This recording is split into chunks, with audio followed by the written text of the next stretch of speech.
Some people spend years imagining a better life, a better career, a better body, a better relationship, a better version of themselves.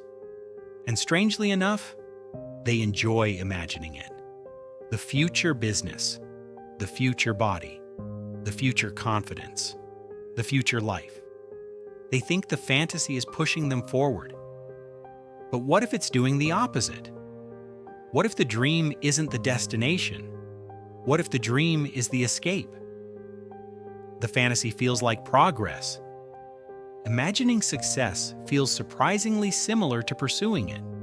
The same emotion, the same sense of momentum, the same feeling that something is happening. But one of them is building a future. The other is borrowing one.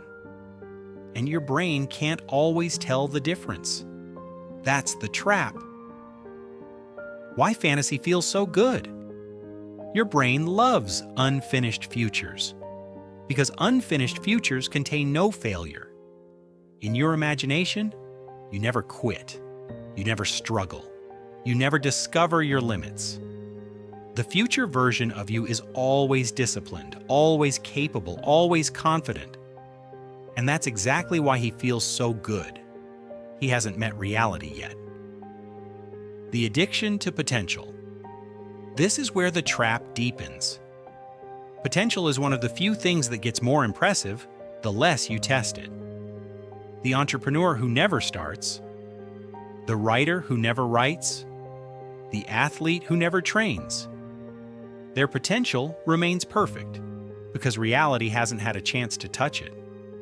The moment you act, potential becomes measurable, and measurable things can disappoint you. So some people spend their whole lives protecting their potential by never using it. The real fear. Most people think they fear failure, but that's rarely the whole truth. What they fear is information, because action doesn't just risk failure. Action reveals things. Maybe you're not as talented as you believed. Maybe the process is harder than you imagined. Maybe success takes longer than you wanted. Maybe, and this is the one nobody says out loud, maybe you try and it still doesn't work. That's not the fear of failing. That's the fear of finding out. And as long as the dream stays in your head, none of those discoveries can happen. The fantasy stays clean, untested, perfect. The comfort of one day I'll start, one day I'll get serious. One day I'll become the person I want to be. One day. It's one of the most comfortable phrases in any language because it lets you keep the dream without paying for it. The problem is that one day has no address, no date, no deadline. And some people spend decades living there and not in their life, but in the idea of it. The tragedy. The saddest part isn't failure. It's never finding out. Never discovering what you are actually capable of. Never testing the idea. Never entering the arena. Some people reach old age still carrying the same dream they had at 20. Not because they failed, because they never began. And the dream stayed beautiful, precisely because it was never touched. A better life is easy to imagine. That's why so many people stay there.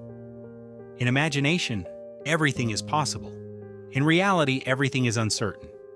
But reality offers something fantasy never will. Evidence. Evidence that you showed up, that you tried, that you found out. The future version of you isn't waiting somewhere ahead.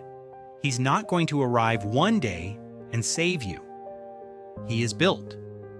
One attempt at a time, one mistake at a time, one uncomfortable moment at a time. So the question isn't, what could I become? The question is, what am I willing to do before I have any proof it'll work?